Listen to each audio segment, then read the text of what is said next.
အဲ့တော့ညငါကြောင်ဒီနေ့ကျောင်းသားတော်တော်များများတည်ချင်နေတဲ့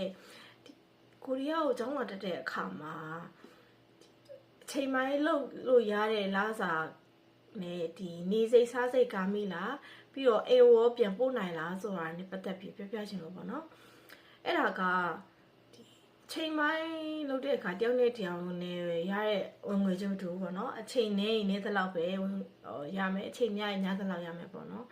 တချို့ကတော့10 သိန်းကျော်လောက်ပဲရတာရှိရဲတချို့က30ကျော်ရတာရှိရပေါ့နော်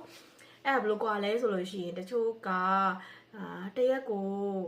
4 နာရီပဲချိန်ပိုင်းလုပ်မယ်ဆိုလို့ရှိရင်တော့10 သိန်းကျော်လောက်ပဲရမယ်ပေါ့နော်တရက်ကို6 နာရီ8 နာရီ10 နာရီဆိုရင်တော့30ရမယ်ပေါ့နော်ဒါကိုလုံနိုင်တလောက်ကိုလုံနိုင်တဲ့အရာပေါ်မှာမူတည်ပြီးတော့ပို့ပြီးတော့လာစားညမယ်ပေါ့နော်ဒါပေမဲ့အိမ်ကိုပို့နိုင်လားဆိုတာနဲ့ပတ်သက်ပြီးတော့ကြတော့ကိုကကိုရတဲ့ဝင်ငွေကိုက limit ထားတတ်ဖို့လိုတယ်ပေါ့နော်ဘာလို့လဲဆိုတော့ဥပမာပြောရလို့ရှိရင်ကို30ရရဲလာစားအဲ့ဆိုလို့ရှိရင်အိမ်ကိုဘယ်လောက်ပို့ရည်ရထားလဲအဲ့ဆိုရင်ကိုအဲ့အိမ်ကို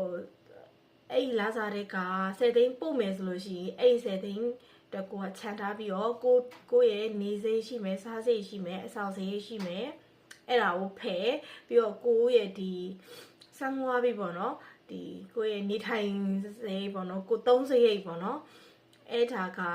ဘယ်လောက်သတ်မှတ်ထားမလဲအဲ့ဆိုရင်ကိုက3 သိန်းသတ်မှတ်ထားတယ်ဆိုလို့ရှိရင်အဲ့3 သိန်းနဲ့လောက်အောင်သုံးပေါ့နော်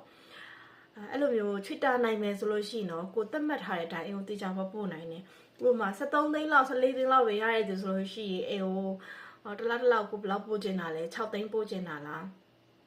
အဲ့လိုမျိုးပေါ့နော်နောက်ပြီးတော့semester တစ်ခုပြီးသွားပြီဆိုလို့ရှိရင်ဒီ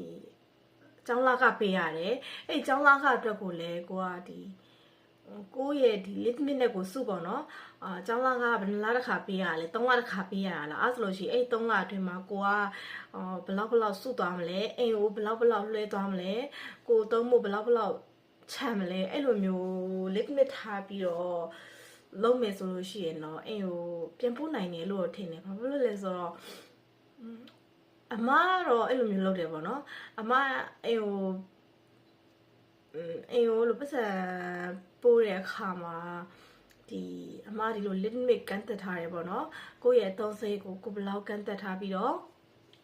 ကိုကျောင်းစိတ်အတွက်ကိုလည်းကိုကလာတိုင်းအဲ့လိုလေးနည်းသိချမ်းပြီးတော့စွတ်သွားတယ်ပေါ့နော်နေစိတ်စားစိတ်အတွက်ကိုလည်းအဲ့လိုမျိုးလေးအမခြံပြီးတော့အဲ့လို